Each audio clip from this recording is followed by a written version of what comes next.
जम्मू कश्मीर के पहलगाम में 22 अप्रैल को हुए दिल दहला देने वाले आतंकी हमले से हर कोई दहल सा गया है। 26 के करीब लोगों की जानें चली गई। इस हमले से पूरा देश सदमे में है। द रेजिस्टेंट फ्रंट ने इस जघन्य हमले की जिम्मेदारी भी ले ली है, लेकिन इस हमले के बाद से ही सोशल मीडिया पर लगातार लोगों का गुस्सा भी देखने को ही मिल रहा है।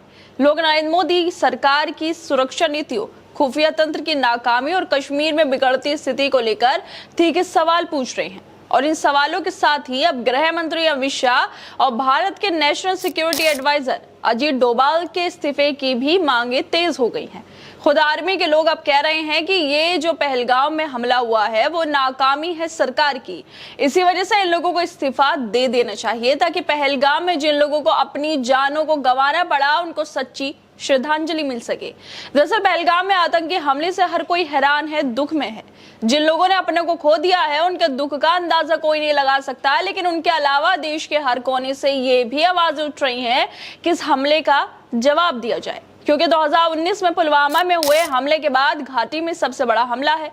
3 से ज्यादा हथियारबंद आतंकी पहलगाम शहर के करीब लगभग 6 किलोमीटर दूर बेसरन में घुसे और आसपास घूम रहे, घुड़सवारी कर रहे और पिकनिक मना रहे पर्यटकों पर गोलीबारी शुरू कर दी थी, जिसके बाद खुशी का माहौल गम में बदल गया था। लोगों के सामने उनके अपने लोगों की जानें जा रही थी। वो लोग जमीन पर पड़े थे। हमले के बाद वहां चीख पुकार मच गई थी। कोई रो रहा था तो कोई बेसुध पड़ा था, जिसमें 26 के करीब लोगों की मौतें भी हो गई हैं। लेकिन इन मौतों के साथ सोशल मीडिया पर भाजपा के खिलाफ आवाजें भी लगातार उठ रही हैं।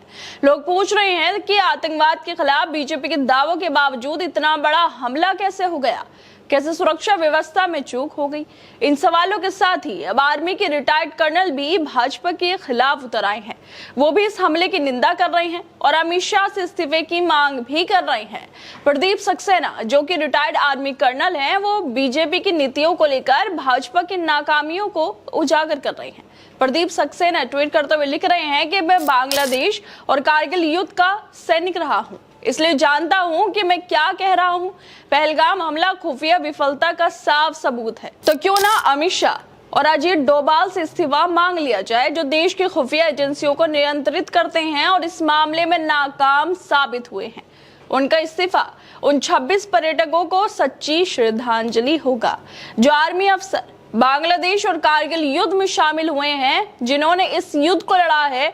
उनसे बेहतर और कौन जान सकता है कि पहलगाम में जो हुआ वो कितनी बड़ी नाकामी थी। शायद इसी वजह से ये भी अमित शाह पर, अजीत डोभाल पर सवाल खड़े कर रहे हैं। वैसे जिस तरह से सरकार ने जम्मू कश्मीर को लेकर वादे किए थे कि आतंकवाद खत्म हो गया है, घाटी में शांति है, ये हमला बीजेपी के दावों की पोल खोल रहा है कि अगर सब कुछ अमित शाह और सुरक्षा बलों के कंट्रोल में था तो कैसे ये हमला हो गया, कैसे 26 के करीब लोगों की जानें चली गई।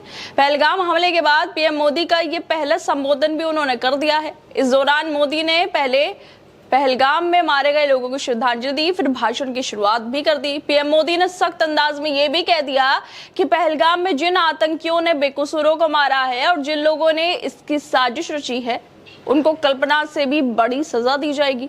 उन लोगों को सजा तो मिलनी ही चाहिए, लेकिन नरेंद्र मोदी को आतंकवाद के खिलाफ अपनी नीतियों पर भी बात करनी चाहिए।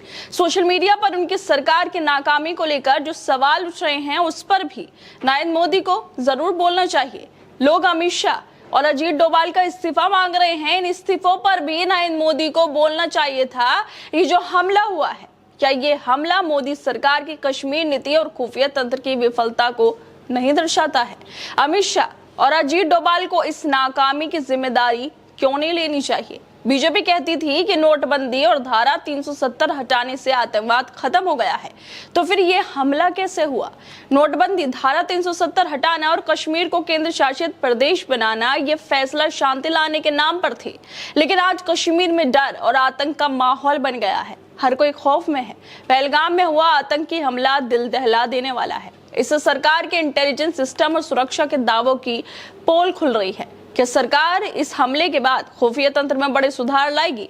पहलगाम का हमला भारत की आत्मा पर हमला है। बाहरी आतंकी घुसकर गोली मार दे और सरकार जिम्मेदारी लेने के एक दूसरे पर वार पलटवार करती रहे। जिस तरह से यह हमला हुआ, जो बीजेपी की सरकार है वो जिम्मेदारी लेने की जगह कांग्रेस पर इसके आरोप लगा रही है। दुख में राजनीति नहीं होनी चाहिए बल्कि जिम्मेदारी तय होनी चाहिए। पहलगाम हमले के बाद अमित शाह और अजीत डोभाल के इस्तीफे की मांग ने न सिर्फ मोदी सरकार की सुरक्षा और खुफिया नीतियों को कटघरे में खड़ा कर दिया है बल्कि सियासी तापमान को भी चरम पर पहुंचा दिया है। सोशल मीडिया पर जनता का गुस्सा और सवाल ये साफ करते हैं कि लोग ठोस कार्रवाई चाहते हैं, लेकिन क्या ये मांग सरकार पर दबाव बना पाएगी या सियासी शोर में दबकर रह जाएगी।